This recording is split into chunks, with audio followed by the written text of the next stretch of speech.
Bonjour à toutes et à tous, aujourd'hui je vais vous parler d'un LoRa qui nous permet avec le modèle SDXL de créer des illustrations minimalistes et il est très efficace.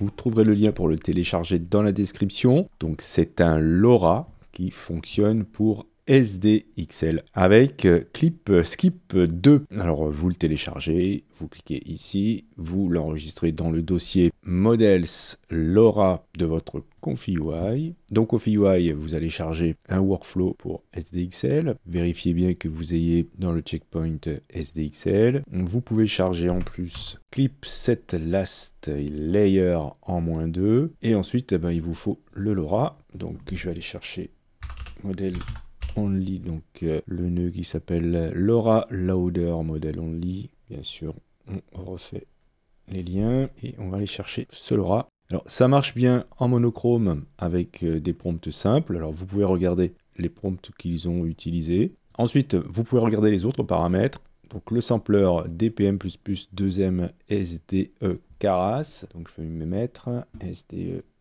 Keras avec 7 en save scale et 50 steps. 7. Et du coup, on peut tester les prompts qu'on nous propose ici. Donc, je le copie, je le colle là. Voilà. Et j'obtiens ce genre de résultat. C'est plutôt super cool car du coup, ça va nous permettre aussi de faire par exemple des logos. Je mets minimaliste dog par exemple et je peux obtenir ce type de résultat. Voilà. Donc ma foi, ça peut servir de base dans Illustrator. Vous vectorisez ça et vous avez déjà quelque chose de pas mal. On peut tenter autre chose. Au lieu de mettre logo, je mets stickers. Et par chance, on pourra en avoir un. Voilà, celui-là est pas mal. Ou bien encore, voilà, ce genre de choses.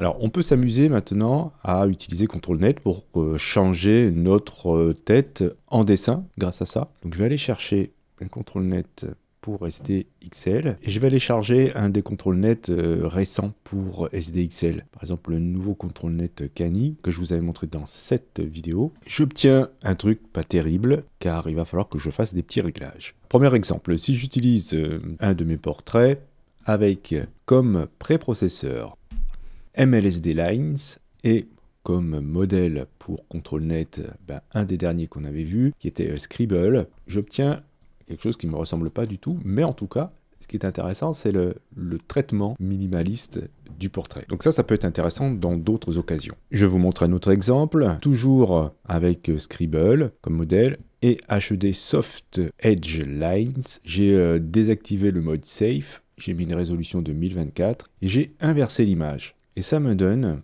quelque chose comme ça. Donc je trouve que c'est, encore une fois, très intéressant. Donc si on compare avec mon portrait, voilà. Donc voilà, il y a plein d'autres possibilités et d'interactions. À vous de vous amuser avec. Mais en tout cas, je trouve que ce LoRa est bien sympathique. Je vous remercie d'avoir suivi cette vidéo. Si vous avez des questions, n'hésitez pas à le faire dans les commentaires. Si vous souhaitez soutenir cette chaîne, vous pouvez cliquer sur j'aime, c'est hyper important pour le référencement. Si le contenu vous plaît, que vous souhaitez vous abonner, n'hésitez pas à cliquer sur abonnez-vous. N'oubliez pas la petite clochette pour être averti des prochains tutos. Justement, on se dit à la prochaine pour un autre tuto.